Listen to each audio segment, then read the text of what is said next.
Magandang araw mga fight fans, June 22, 2025. Ibig sabihin mahigit 3 linggo na lang bago sumabog ang generational clash nina Manny Pacquiao at Mario Barrios sa Sabado, July 19 sa MGM Grand Garden Arena sa Las Vegas. Sa edad na 46, 4 na taon mula nang talunin siya ni Yordenis Ugas, balikgera si Pacman bit-bit ang karerang may 62 wins, 8 loses at 2 draw, kasama ang 39 knockout. Siya pa rin ang kaisa-isang 8 Division World Champion at target niyang basagin ang sariling record bilang pinakamatandang welterweight kapag nasungkit niya ang korona ng WBC sa gabi ng laban. Bagay na pinayagan mismo ng WBC board matapos siyang ma-medical clear ng Nevada Commission. Sa Wildcard Gym sa Hollywood, nag-viral ang bagong leak clip na tumagal ng 21 seconds kung saan nagmistulang makina ang kaliwat kanang suntok ni Manny. Ayon sa strength coach na si Justin Fortune,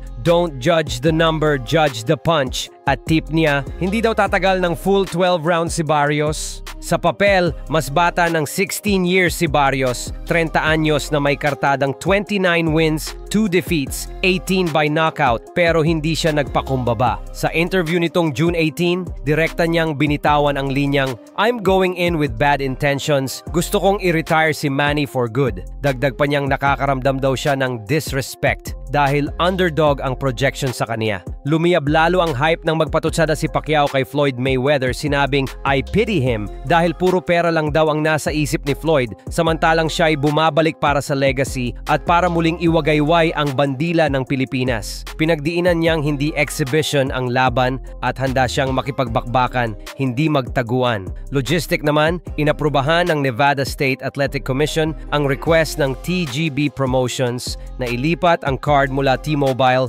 patungong MGM Grand para raw mas ma-accommodate ang demand. Bukas pa rin ang publiko sa General Ticket AXS pero nagkakaubusan na ng lower bowl seats habang tumataas ang resale prices online. Kasabay ng main event, tampok din sa undercard ang rematch nina Sebastian Fundora at Tim Tszyu, pati slugfest nina Brandon Figueroa at Joet Gonzalez. Kaya inuulan ng hashtag #LegendAndNextGen ang boxing Twitter. Gayunman, nakatutok pa rin ang spotlight sa tanong na, kaya pa bang mag-flash ng vintage 8-punch combo ni Pacman laban sa mas batang kalaban?